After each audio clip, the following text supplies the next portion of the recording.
오늘 말씀은 시편 55편으로 역시 다윗의 시입니다. 1절부터 5절에서 시인 다윗은 원수들로 인해 괴로운 마음을 토로합니다. 1절부터 5절입니다. 하나님, 내 기도에 귀를 기울여 주십시오. 나의 간구를 외면하지 말아 주십시오. 나를 굽어보시고 응답하여 주십시오. 한 맺힌 탄식을 가눌 길이 없어서 나는 분노에 떨고 있습니다.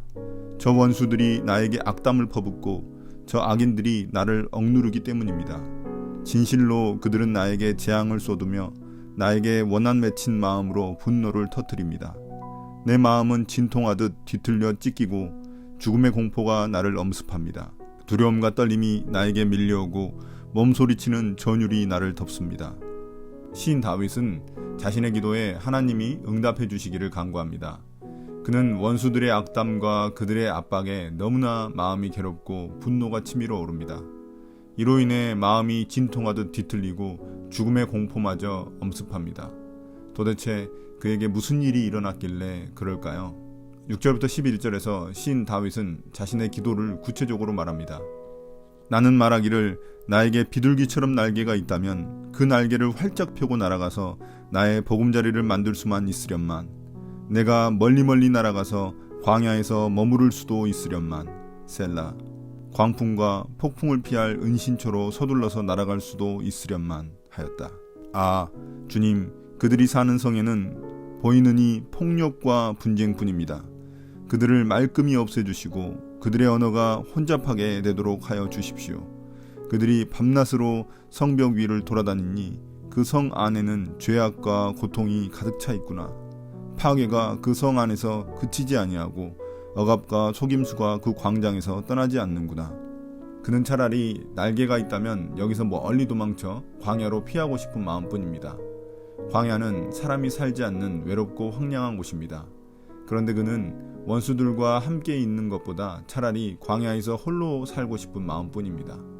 원수들의 광풍과 폭풍 같은 공격으로부터 달아나 광야에 피해서 살고 싶은 마음뿐입니다. 얼마나 괴로우면 새를 보면서 새처럼 날아가고 싶은 마음뿐일까요? 그는 아마도 원수들의 끊임없는 공격에도 꼼짝달싹 할 수 없는 처지에 있었을 것입니다. 9절에 보면 그들이 있는 성에는 폭력과 분쟁만이 가득합니다. 그들은 그 성을 차지해서 밤낮으로 성벽 위를 돌아다니며 성 안을 죄악과 고통으로 가득 차게 만들어버립니다. 파괴와 억압과 속임수가 그 성에 가득합니다. 12절부터 16절에서는 시인이 처음에 그렇게도 괴로워하고 분노한 이유를 드러냅니다. 나를 비난하는 자가 차라리 내 원수였다면 내가 견딜 수 있었을 것이다. 나를 미워하는 자가 차라리 자기가 나보다 잘났다고 자랑하는 내 원수였다면 나는 그들을 피하여서 숨기라도 하였을 것이다. 그런데 나를 비난하는 자가 바로 너라니. 나를 미워하는 자가 바로 내 동료, 내 친구, 내 가까운 벗이라니. 우리는 함께 두터운 우정을 나누며 사람들과 어울려 하나님의 집을 드나들곤 하였다. 그들이 머무는 곳, 그곳에는 언제나 악이 넘쳐 흐르는구나. 죽음아, 그들을 덮쳐라. 산채로 그들을 음부로 데리고 가거라. 나는 오직 하나님께 부르짖을 것이니 주님께서 나를 건져주실 것이다. 시인이 그토록 괴로워하고 분노한 이유는 그를 공격하고 노리는 사람들이 바로 그의 친구들이었기 때문입니다. 14절에 보면 좀 더 구체적으로 하나님의 집, 성전에서 함께 예배도 드렸던 친구들입니다. 그는 차라리 자신을 공격하는 이들이 자신의 원수들이었다면 이토록 괴롭지는 않았을 것이라고 말합니다. 차라리 원수들이었다면 숨기라도 했을 것이라고 말합니다. 그러나 자신이 믿었던 친구들의 배신으로 인해 그는 너무나 괴로워합니다. 우리가 삶을 살면서 배신의 고통만큼이나 큰 게 있을까요? 믿었던 친구, 사랑하는 배우자의 배신은 우리에게 큰 고통을 안겨줍니다. 그는 배신감에 못 이겨 울분을 쏟아내며 그들에게 저주를 퍼붓습니다. 죽음아, 그들을 덮쳐라. 산채로 그들을 음부로 데리고 가거라. 여기서 음부는 죽은 사람들이 가는 사후세계인데 결국 이 말은 급사당할 것이라는 저주입니다. 이렇게까지 저주를 퍼붓는 이유는 배신의 분노 때문이기도 하지만 그들의 악 때문입니다. 그들이 머무는 곳은 어디든 악이 넘쳐 흐르기 때문입니다.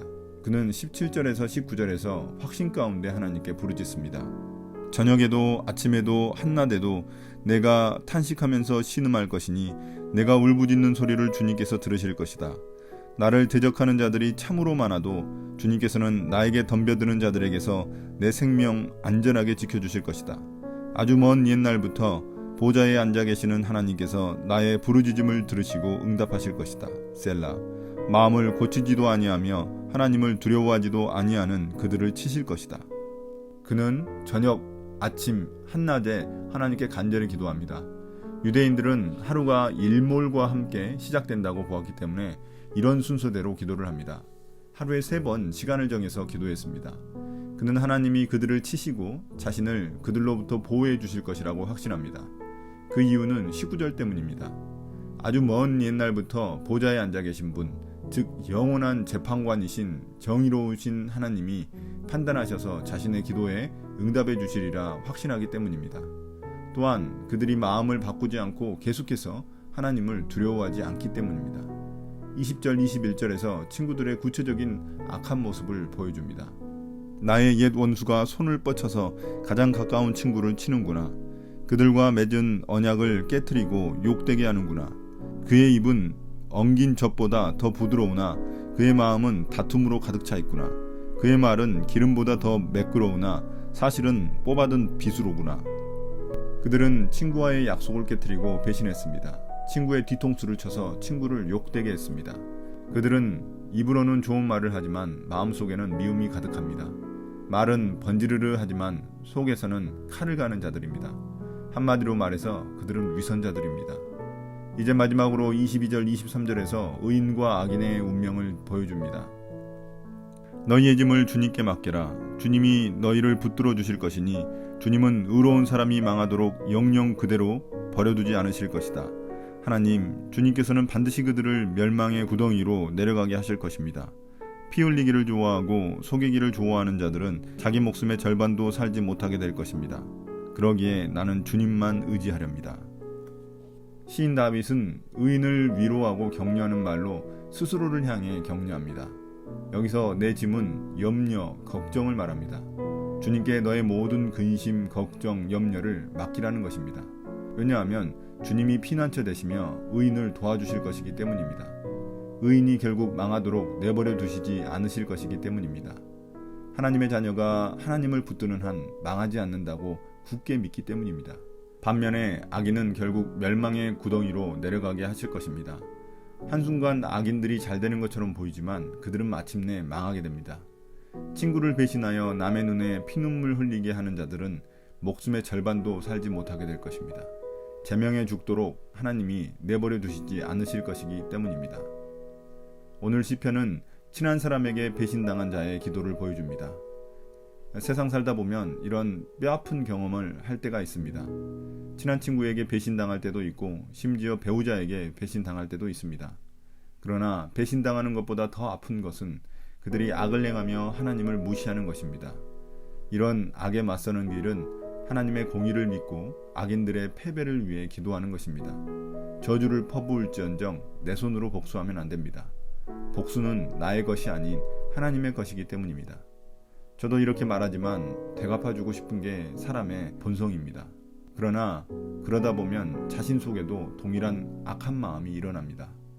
우리가 할 일은 주님께 우리의 짐을 맡기는 것입니다. 내 걱정과 분노를 주님께 맡겨드리면 내 마음에는 평화가 찾아올 것입니다. 그런 마음의 평화를 주신 주님을 찬양합니다. 오늘 묵상을 마치겠습니다. 감사합니다.